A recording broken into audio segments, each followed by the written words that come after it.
à toutes et à tous, bienvenue sur l'espace Agora, l'Agora des transitions, un espace de conférence où on vous propose d'aborder des thématiques en lien avec la transition écologique, énergétique pour les agriculteurs. Bienvenue si vous nous rejoignez pour cette dernière conférence de l'après-midi.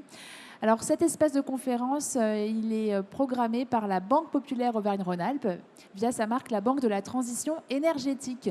Et donc ici, tous les jours du sommet, on vous propose un programme de conférence sur des sujets variés en lien avec la transition, comme je l'ai dit. Et surtout, on vous propose de venir écouter des experts. On a des experts techniques qui viennent vous éclairer sur les différentes thématiques et les projets que vous pourriez avoir envie de développer, et des experts financiers aussi pour aborder la partie économique de tous ces projets. Bienvenue donc pour cette dernière conférence. On va parler d'autoconsommation collective en CUMA. Donc ça, c'est un sujet qui est très intéressant en ce moment. On a pas mal parlé d'ailleurs d'autoconsommation collective ces derniers jours. Alors les CUMA, vous les connaissez peut-être parce que c'est des structures qui permettent de mutualiser du matériel agricole, et elles peuvent aussi être un levier pour mutualiser un bâtiment et produire de l'électricité. Il existe déjà quelques projets qui sont en train d'expérimenter ce modèle, et on va voir justement quels sont les enseignements qu'on peut tirer de ces premières expérimentations, de ces premiers exemples. On va voir quels sont les avantages pour les agriculteurs qui s'y engagent, et on aura aussi un éclairage technique avec Iris Solaris qui est à mes côtés. Donc j'enchaîne tout de suite avec la présentation de nos intervenants. Donc à ma droite, nous avons Charles Nucci qui est le président d'Iris Solaris. Bonjour.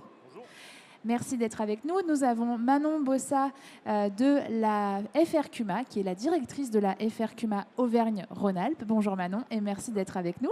Et Maxime Fage de la BTE, la Banque de la Transition énergétique. Et Maxime, c'est vous qui allez avoir l'honneur de commencer cette conférence pour nous raconter l'histoire, les coulisses de la BTE et nous expliquer quel est son rôle, quelles sont ses missions. Bonjour à tous. Alors, je vais vous faire une petite présentation en 2 minutes de la BTE. Donc, la BTE, Banque de la Transition énergétique, a été créée il y a 5 ans maintenant, pour différentes raisons. La première, c'est pour avoir des experts sur tous les sujets de la transition énergétique, pour pouvoir analyser les dossiers et les défendre au sein de la banque pour obtenir des accords de crédit. Ensuite, un gros axe de la BTE, c'était une question de traçabilité de l'épargne. Aujourd'hui, on a créé des livrets et des comptes à terme dédiés à la transition énergétique. On utilise l'argent de ces livrets et de ces comptes à terme pour financer vos projets de transition. Et on a aussi tout un volet partenariat où, sur différents domaines, si on se focalise plus sur le photovoltaïque, on a un partenaire par département. Et donc, on peut vous le conseiller.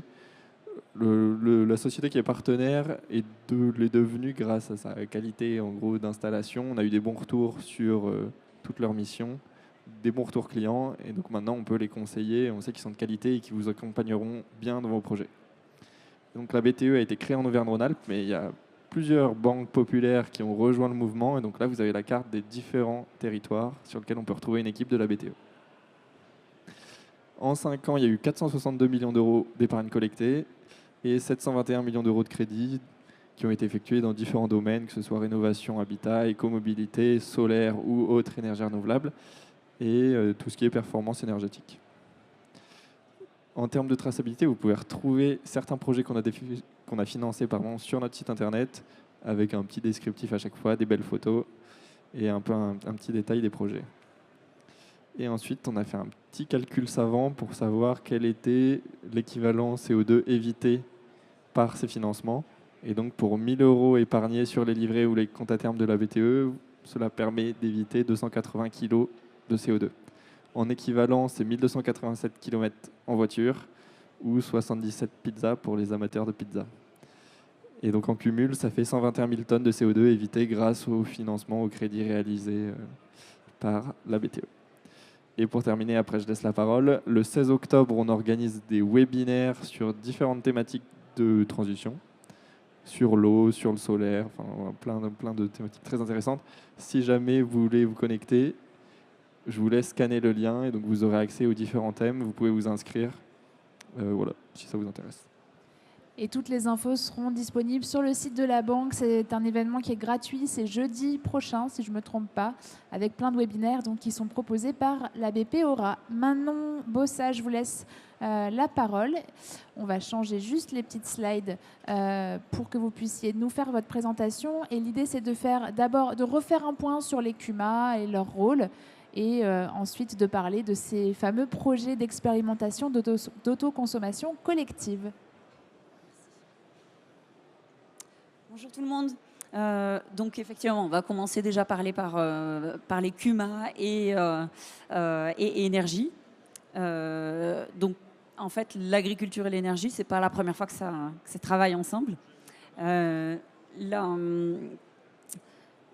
Sur les questions de bois notamment, c'est pas nouveau qu'il y ait des travaux sur ces questions-là. Et puis voilà, on voit des dates qui sont très, très vieilles, hein, méthanogénèse en 1907. Et en tout cas, il y a eu un choc pétrolier et donc du coup un lien entre l'agriculture et l'énergie dès les années 70. Et donc les CUMA, par rapport à ça, donc les CUMA, elles ont 80 ans depuis cette année, puisqu'elles ont été créées en 1945. Et puis ensuite, donc suite à l'après-guerre, au plan Marshall, c'est dans ce cadre-là. Et puis en plus, elles ont développé dans la suite, dans les années 70-80, des nouvelles pratiques. Elles se sont diversifiées en termes d'activités, donc activités fourragères, l'épandage, l'implantation des cultures. Et puis, voilà, si on avance un peu plus dans le temps, années 80-90, là on se diversifie encore avec des questions d'irrigation ou de la diversification dans des productions. Et puis du coup, depuis années 90-2000, une ouverture sur des questions par exemple de circuits courts. Et là aujourd'hui, on va parler des questions de produire de l'énergie avec du photovoltaïque. Quelques chiffres, je ne vais pas tous vous les citer, mais ils sont affichés. Les CUMA en France, c'est 10 000 groupes de en moyenne 23 adhérents. Le matériel, voilà, on parlait de diversification des types de matériel qui sont en CUMA. Vous voyez que c'est assez vaste. Là, vous avez les principaux. Donc, vous voyez l'épandage comme une activité principale, mais voilà, qui est loin d'être la seule, comme vous pouvez le voir sur ce matériel, sur cette diapo, avec 255 000 matériels qui sont en CUMA. On rentre un peu plus dans la production d'énergie. Les questions qu'on se pose, c'est OK, en CUMA, il y a quand même un cadre légal, donc qu'est-ce qui est possible ou qu'est-ce qui ne l'est pas? Donc, les questions qu'il faut se poser, c'est est-ce que du coup une CUMA peut avoir une activité commerciale? Oui, non. Peut faire du mélange de matières? Oui, non. Est-ce que c'est du matériel mobile ou pas? Et est-ce que l'activité de transformation, elle est possible en CUMA ou pas? Je vais direct sur celle-ci de diapo. Donc, les réponses sont affichées. Donc, en fait, si c'est une activité commerciale, c'est possible. Sur du mélange de matières qui proviendrait de plusieurs exploitations, c'est pas possible. Il faut qu'il y ait une base qui soit immobile. Ça ne peut pas être sur du matériel mobile. Et la transformation ne peut pas se faire via la CUMA.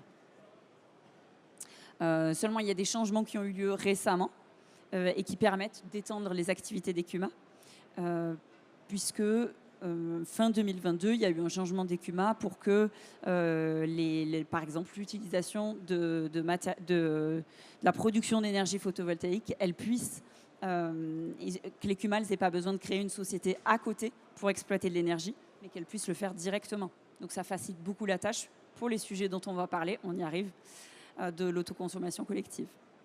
Voilà, et donc ça, simplement aussi sur le cadre, la possibilité c'est d'exploiter en direct, donc de vendre directement, de faire de l'autoconsommation, mais ça peut être aussi, c'est d'autres possibilités, et tout se fait dans les CUMA, de la location de la toiture par un tiers, ou de la création d'une filiale, donc que je parlais tout à l'heure, par exemple, de créer une SAS en parallèle de la CUMA. Et toutes les possibilités se font sur le terrain. Je vous reprends le truc ? Oui, vas-y. Donc Iris Solaris, on est très sensibilisé du coup au monde agricole depuis une dizaine d'années, notamment depuis qu'on participe au sommet de l'élevage. Le lien qu'on a mis entre l'autoconsommation collective et les CUMA, c'est en première partie par rapport aux adhérents des CUMA et à la manière dont les CUMA fonctionnent. Aujourd'hui, il y a un mécanisme qui existe, qu'on a mis en place sur le territoire en France, qui n'était pas forcément fait pour les CUMA, mais qui s'y adapte vraiment. Nous, on a fait une petite plateforme qui s'appelle Iris Solaris Green Tariff et qui permet en fait à chaque producteur de créer une boucle d'autoconsommation autour de son projet. Donc nous, en étant producteur, on a à peu près 2000 sites qui sont accessibles sur cette plateforme. Par contre, pour une CUMA ou pour une collectivité, c'est à peu près le même schéma. Une CUMA qui a un projet avec un hébergeur ou pour elle-même en tant qu'investisseur, elle peut avoir le bénéfice de la revente d'électricité à EDF, obligation d'achat, et en même temps se permettre de fournir à ses adhérents une électricité moins chère que ce qu'ils vont la payer à leur fournisseur historique. Et en fait, l'idée, c'est d'avoir cet intermédiaire, de dire que les adhérents, ils vont avoir une rentabilité qui va être un petit peu meilleure sur leur exploitation parce qu'ils vont payer une énergie moins chère grâce à la CUMA.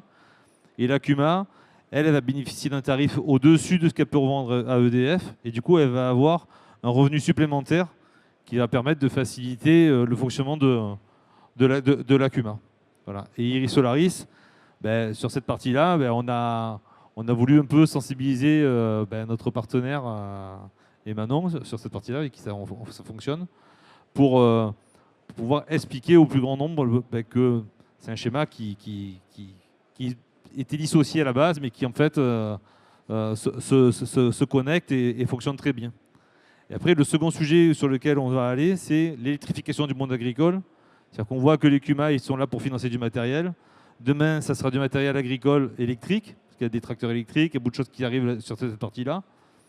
Et en fait, on vient aussi apporter une solution sur l'énergie de demain, sur cette partie, sur la fourniture d'énergie au sein de la CUMA, et ça améliore encore pour les années qui vont arriver la rentabilité de ces organisations. Oui, et puis là, j'allais parler du parc. Et donc, du coup, en lien avec ce qui vient d'être dit, c'est il y a un parc existant et il y a un potentiel parc, donc des projets potentiels à venir. Quelques chiffres sur... c'est assez récent, puisque les premiers bâtiments photovoltaïques en CUMA, c'est 2011. Et 1500 hangars, dont 400 en photovoltaïque. Voilà, ça c'est pour les chiffres d'aujourd'hui. Donc effectivement, le photovoltaïque, vous l'avez dit Manon, c'est assez récent, mais ça existe déjà dans les CUMA. Et quand on a une centrale photovoltaïque, on a plusieurs solutions pour utiliser l'électricité qui est produite. Et parmi ces solutions, il y a l'autoconsommation. Et donc, vous allez pouvoir nous en parler un peu plus en détail. Oui, tout à fait. Alors, cette première diapo, elle montre l'organisation, en fait, qui est impliqué dans cette question d'autoconsommation collective. Donc, on a le producteur, le consommateur, et au milieu, on a aussi une personne morale qui va gérer et faire le lien, notamment avec Enedis, qui lui rend des comptes et récupère les données de consommation.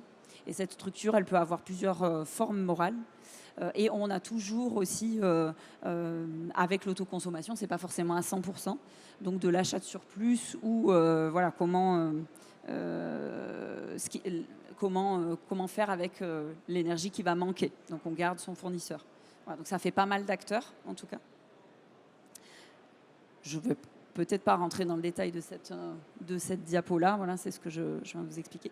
Si on rentre plus dans le détail de comment sont composés, si je parle de prix. Sans lire tout en détail, je ne vais pas le faire cette diapo. Ce que vous voyez, c'est que ce qui est en bleu, c'est des tarifs qui viennent, sur lesquels on n'a pas la maîtrise, voilà, facturés par le fournisseur. Et ce qui est en rouge, c'est là où c'est facturé par le producteur local. Donc, si on est dans de l'autoconsommation collective, c'est là où on a une marge de manœuvre. Et donc, du coup, voilà, vous voyez, pour choisir son tarif, on va en parler juste après avec un exemple de tarif. Et donc, la structure du tarif qui est entre le coût de l'énergie, le TURP et l'assise. Et donc, je l'ai dit tout à l'heure en introduction, il y a 2 projets là, qui sont en cours d'expérimentation. C'est ça, 2 CUMA qui se trouvent dans le sud-ouest, je crois. Ça. Une dans le sud-ouest et une dans l'ouest. Plus au nord. Voilà, okay. Exactement. Un peu plus au nord, mais à l'ouest quand même. Est-ce que vous pouvez peut-être nous parler donc, de ces 2 projets et nous dire quels sont les premiers enseignements qu'on tire de ces expérimentations ? Tout à fait.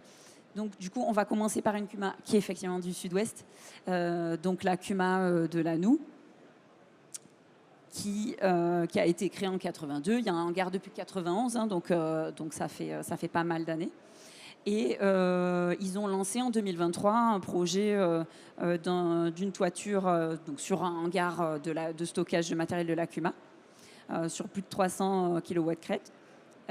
Et donc leur idée, en tout cas leur intention, c'est de se dire on va valoriser localement l'électricité qui est produite avec les membres de la CUMA, mais aussi avec les acteurs du territoire. Ça peut être la commune et des particuliers également.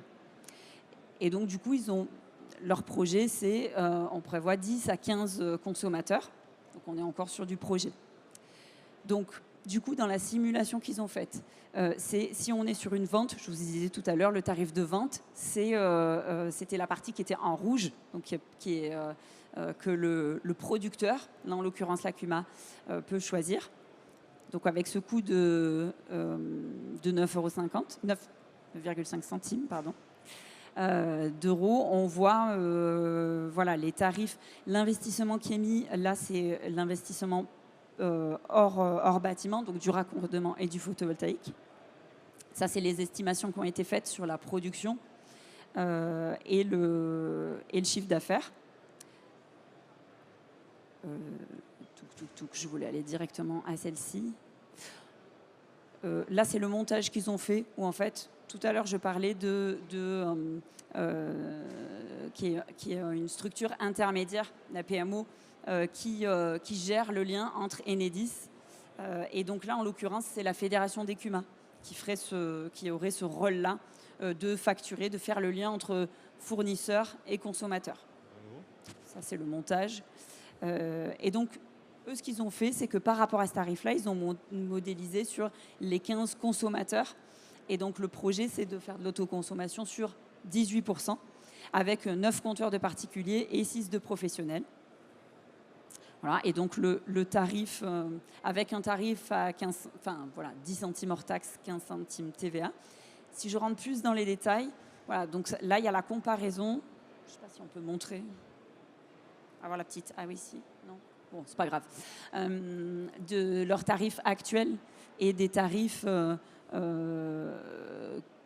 qui pourrait y avoir en usage d'autoconsommation. Donc ce qu'on voit, si je regarde rien que la première ligne sur les particuliers, donc vous voyez toujours une ligne réelle et simulée, c'est que ça, en fait, il n'y a que la moitié des consommateurs actuels, des 15, dont on a les infos. Donc les infos réelles et le reste, c'est du simulé. Donc par rapport à la facture et au contrat actuel des particuliers, on voit que y a, en fait, avant l'autoconsommation collective, on est à une facture de 1 145 € et après, on est à 1 080. Donc ça veut dire qu'on a une économie de 5% générée par l'autoconsommation. Donc là, en tout cas pour le consommateur. Tu veux intervenir, non ? Vas-y. Ouais, ok. Au niveau des professionnels, des agriculteurs, il y a des contrats sur de l'irrigation et il y a des contrats sur des fermes. Donc sur de l'irrigation, vous voyez que là, il y a des contrats qui ont été négociés, en plus qui ont été négociés pendant le Covid, donc qui sont plutôt avantageux. Donc là, on n'a pas forcément un avantage à l'autoconsommation, c'est ce qui est en rouge. Et sur les professionnels, voilà, on voit qu'on a plutôt une économie. En tout cas, sur ce cas-là, ça permet de voir que sur les tarifs professionnels ou particuliers, c'est avantageux ou équivalent, et ce qui n'est pas forcément le cas sur des gros consommateurs d'énergie. Après, pour souligner ce qu'elle a dit Manon il y a quelques instants, c'est aussi un moyen pour parler des CUMA sur un territoire.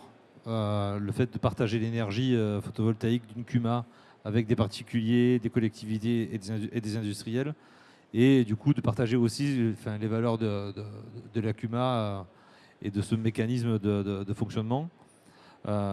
Et je pense que c'est important parce que ça fait parler du monde agricole et de la manière dont ça fonctionne aussi autour de ces schémas ruraux, quoi. Oui, et d'ailleurs, là, il n'y a pas que l'économie. Enfin, voilà, merci de tu le soulignes, Charles, parce qu'en effet, c'est ce que la CUMA dit. Son intention, c'est de le faire pour le territoire, quoi. Donc, voilà, il y a aussi cet esprit-là. Après, l'idée, de l'autoconsommation collective, c'est que ça peut intégrer une CUMA, mais ça peut aussi faire partager des projets des adhérents entre adhérents. Et la manière dont ça peut fonctionner, alors avec la Fédération des régionales des CUMA ou notre solution, ou Enercop, qu'importe, mais l'idée c'est que pour que ça aille vite, il faut que ça soit simple. On voit que c'est des mécanismes un peu compliqués, si on peut revenir sur les slides avec les associations. On voit qu'il y a quand même pas mal de questions qui se relèvent sur comment on fait les montages, est-ce qu'il faut un fournisseur d'énergie? Il faut savoir que les fournisseurs d'historique ne vont pas répondre présent à 3 milliards de demandes d'autoconsommation collective. Donc l'idée c'est qu'il y ait des gens comme nous, comme Enercop, qui puissent apporter une solution simple et qui permet d'accéder à ce fonctionnement-là, mais de manière très rapide et au plus grand nombre et de manière flexible. Oui, tout à fait. Si je vais au bout... Tac. Ça, c'était l'autre projet. Oui, en tout cas, sans rentrer dans les détails de l'autre projet, mais l'autre projet était un projet avec des volumes largement supérieurs, vous le voyez sur cette diapo, puisque là, on est sur 16 CUMA, et avec vraiment un volume largement supérieur, et un montage du coup différent. Voilà, on parlait de la diversité des systèmes. Et je voulais vous montrer... Voilà, ils n'ont pas la même... En tout cas, eux, ils n'auraient pas les mêmes cibles, puisque du coup, ils veulent toucher des entreprises locales, alors que tout à l'heure, on a parlé des particuliers et des agriculteurs. Et par contre, ils ont fait une simulation sur ce même tarif d'achat. Mais voilà, ça, c'est à caler. C'est important, ce tarif à mettre. En tout cas, en termes de conclusion, c'est qu'on a des projets qui sont très variés et qui peuvent être à des échelles très différentes. Et voilà, on met champ restreint mais ouvert dans le sens où c'est restreint parce qu'il y a des tarifs sur lesquels on n'a pas la main, mais ouvert parce que on peut faire des montages différents. Et puis la possibilité de créer du lien, Charles l'a redit, au niveau du territoire. C'est ce qui est, en tout cas, c'est ce qui est important pour ces CUMA-là. Merci beaucoup. On sait que sur les projets d'autoconsommation collective, on l'a vu, il y a pas mal de points à valider. C'est un montage qui peut être un peu complexe avec plusieurs parties prenantes. En quoi ça peut être un avantage qu'une CUMA soit au cœur d'un projet d'autoconsommation collective? Déjà, la CUMA, elle est très ancrée sur son territoire. Et donc, les adhérents de la CUMA, ils ont eux-mêmes des besoins pour leur ferme et pour leur habitation. Et souvent, il y en a souvent qui sont investis dans les agriculteurs, qui vont être à la mairie ou voilà, dans les collectivités. Donc, vraiment, la question du territoire, elle est assez centrale. Et d'où le fait qu'il n'y a pas qu'une réflexion économique, il y a vraiment une réflexion de dynamique du territoire sur ces questions d'autoconsommation. Est-ce que ça apporte aussi de la stabilité? Parce qu'on l'a évoqué dans les conférences précédentes sur l'autoconsommation collective, la nécessité d'avoir une stabilité des parties prenantes au cas où quelqu'un quitterait le projet. J'imagine que la CUMA, c'est une garantie aussi peut-être de stabilité. C'est déjà un statut juridique qui est encadré, d'où un champ ouvert mais restreint. Mais en fait, c'est pareil pour la CUMA, dans le sens où une CUMA, c'est un cadre, des règles. Et donc, c'est une sécurité aussi pour la continuité de l'activité. Ce n'est pas une personne qui s'en va ou un accident de la vie et ça ne fonctionne plus. Et du coup, voilà, c'est pareil.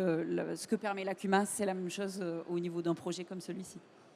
On est vraiment au début là, des projets d'autoconsommation collective avec les CUMA, mais quel regard vous portez, vous qui accompagnez différents projets sur les énergies renouvelables?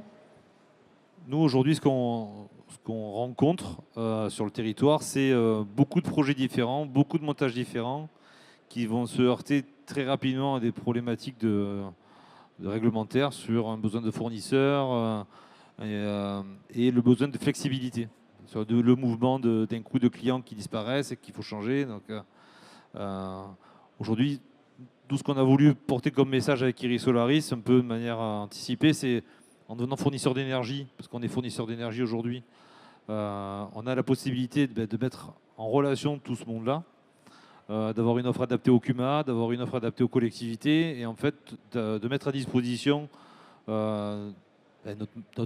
capacité d'agilité sur la mise en place, on va dire, de boucles d'autoconsommation à l'échelle d'une CUMA ou à l'échelle d'une collectivité.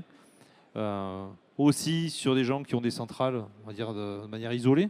Parce qu'on peut avoir un agriculteur qui a un projet et puis qui n'a pas un tarif extraordinaire parce qu'on voit que les tarifs ils diminuent. Et ça peut être aussi un moyen pour lui de vendre son électricité au boulanger ou à des gens vraiment autour de chez lui et d'avoir en fait un revenu un peu plus supérieur que ce qu'il pensait et en même temps partager aussi autour de lui, interagir différemment avec des gens qu'il connaît, quoi, les gens qui travaillent autour de lui. Donc Iris Solaris, on est dans cette valeur-là, on est vraiment dans le partage humain et puis en même temps d'être agile et de s'adapter vraiment au monde qui bouge. Là. Voilà. Les projets d'autoconsommation collective, c'est des projets qui sont assez complexes à monter. Est-ce qu'il y a des défis spécifiques d'un point de vue technique ou montage de projet quand c'est un projet comme celui-ci avec une CUMA? Le défi, il est dans la manière dont on a construit, nous, Iris Solaris Green Tarif. C'est-à-dire que le défi dans l'autoconsommation collective, c'est comment adapter au plus grand nombre un schéma organisationnel qui permet d'un coup à quelqu'un de l'Assemblée là, de m'appeler et de me dire j'ai un projet, j'ai 15 consommateurs, aidez-moi. Bon, c'est simple, vous allez sur la centrale, vous m'appelez, on intègre votre projet, vous donnez la liste des consommateurs et puis c'est fini, vous vous occupez plus de rien. L'avantage de ce qu'on a fait, c'est celui-là. Et parce qu'on est fournisseur, parce qu'on a notre propre PMO, parce qu'on a mis en place un outil qui permet en fait d'intégrer toute cette mécanique, de gérer la facturation sur les consommateurs. Donc, après, dans le temps, bien sûr qu'il y aura d'autres personnes comme nous. Là, on est un peu les premiers producteurs d'énergie et énergéticiens à aller sur cette partie-là. Mais le défi, c'est que c'est très technique d'être fournisseur d'énergie. C'est pour ça que tout le monde ne l'est pas. Sinon, ça serait simple. Donc la technicité, c'est aussi le fait de pouvoir valoriser et de le rendre accessible. De le rendre accessible et lisible. Une mairie aujourd'hui, nous on a mis une centrale au sol à Natage en service il n'y a pas très longtemps, dans l'Ain. Du coup, on a été avec la maire du village, on a été très heureux de pouvoir faire bénéficier au plus grand nombre du coup l'énergie de la centrale au sol qu'on avait mis en route via notre système, que ça peut être des privés, du public, mais ça reste simple d'accessibilité, c'est facile à voir, donc on n'est pas dans quelque chose de complexe. Merci. Peut-être Maxime, j'aimerais bien avoir aussi votre regard de banquier sur les projets d'autoconsommation collective en CUMA. Comment est-ce que vous abordez ces projets-là ? Alors, ça dépendra du projet. La chance qu'on avait, c'était qu'on pouvait avoir le contrat EDF et ensuite mettre en place des projets d'ACC. Et si jamais il n'y a pas le contrat EDF derrière, on va regarder les contrats du coup avec les clients et il y aura deux analyses, à la fois la qualité du consommateur, de la structure, et aussi la rédaction du contrat, donc la durée, et s'il y a des résiliations anticipées, comment ça marche, s'il y a des indemnités, des pénalités, etc. Ça va être les deux points d'analyse des banques globalement. Est-ce qu'il y a des dispositifs, des aides spécifiques pour les projets d'autoconsommation collective ? Ils passent par nous, c'est déjà bien. il y a de la bonif, il y a des bonifs si jamais sur ces projets-là, voilà, comme pour les autres projets photovoltaïques, mais c'est englobé dedans. Très bien. Je vous propose qu'on donne la parole au public, voir s'ils ont des questions à vous poser sur ces exemples d'autoconsommation collective en CUMA. Ça peut être aussi sur les CUMA en général, parce que Manon sera totalement en capacité de répondre à vos questions sur les CUMA, sur l'autoconsommation collective, sur le photovoltaïque plus globalement, et sur les financements aussi. Donc, n'hésitez pas à faire un petit signe. Je vais venir vers vous avec un micro, mais pour ça, il faut que j'ai une main qui se lève. Voilà. Comment sont gérés les prix négatifs ?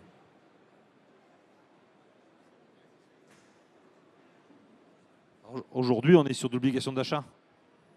Donc on n'est pas soumis encore au prix négatif sur les contrats en S21. Et si vous êtes en S20, sur la partie appel d'offres creux, c'est-à-dire que si demain on est sur de l'appel d'offres creux, on a un agrégateur. Et donc on est soumis au prix négatif. Donc soit on débranche et on est rémunéré pour ça, soit voilà. Mais le consommateur final, il n'a pas à gérer ça. Vous êtes sur de la fourniture. Donc en fait, si je suis un EDF Iris Solaris et que vous consommez de l'énergie de ma centrale, soit ma centrale produit et vous allez consommer de l'énergie, soit elle ne produit pas et à ce moment-là, vous allez consommer de l'énergie nucléaire qui est produite pas loin. Mais votre modèle économique, il tourne comment? Comment vous le calculez? Mais moi, mon modèle économique aujourd'hui, il est calculé comme avant. C'est-à-dire, j'ai un agrégateur et un tarif de revente d'électricité sur 20 ans. Et par-dessus ça, j'ai l'autoconsommation collective avec des clients.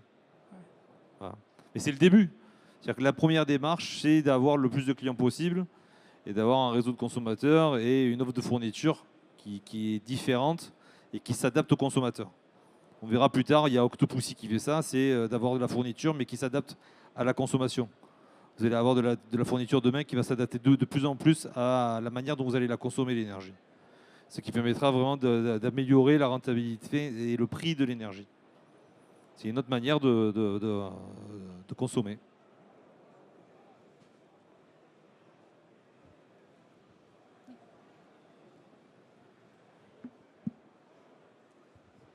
Je comprends le système d'une CUMA qui autorise l'utilisation de l'électricité par ses adhérents. Par contre, une collectivité, de quels moyens elle a de vendre aux citoyens l'énergie?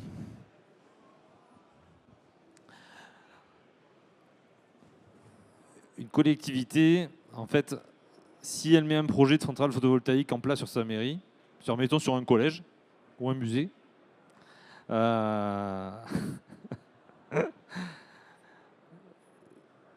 projet il va être hébergé par la société de production d'électricité ou une société qui appartient à la mairie, mettons, qui va produire l'énergie, une SAS. Cette société elle va avoir un compositeur, hein, elle aura un contrat en S21 ou en creux pour bénéficier d'un tarif de revente d'électricité sur 20 ans. Et elle aura du coup, si on souscrit un truc avec Iris Solaris Green Tarif, donc cette partie prestation pour vendre l'électricité du coup à des autoconsommateurs dans sa boucle d'autoconsommation, le seul truc à faire, c'est d'intégrer le projet dans Iris Solaris Green Tarif pour le rendre accessible via la PMO à cette boucle d'autoconsommateurs autour du projet. Et en fait, une mairie, elle a un cas particulier, c'est qu'on est sur des 20 km autour d'un projet en zone rurale. Et autour d'une mairie, c'est un projet d'une collectivité qui s'agrandit. La boucle, je crois, c'est 35 km, sans dire de bêtises. Donc on a un gros potentiel de consommateurs autour d'un projet de collectivité. Et c'est pour ça que c'est important, parce que du coup, il y aura peut-être de plus en plus de projets demain, avec toutes les centrales au sol qui sont faites autour des villes, qui vont revenir du coup en production autour des villes demain. À la main des mairies. Et du coup, il faudra trouver des solutions pour valoriser le courant. Et donc, on est en train de construire un petit peu le schéma de demain aujourd'hui, de manière peut-être anticipée, mais les premiers projets qui vont sortir de l'obligation d'achat, ils vont sortir peut-être dans 3-4 ans. C'est les premiers projets de 2009 et de 2008. Donc, il faudra trouver une solution de valoriser l'énergie de ces projets qui sont mis en service et raccordés au réseau. Et c'est aussi un moyen de trouver une autre manière de travailler et de valoriser l'énergie demain. Merci. Est-ce que quelqu'un d'autre souhaite prendre la parole dans le public? Ne soyez pas timide.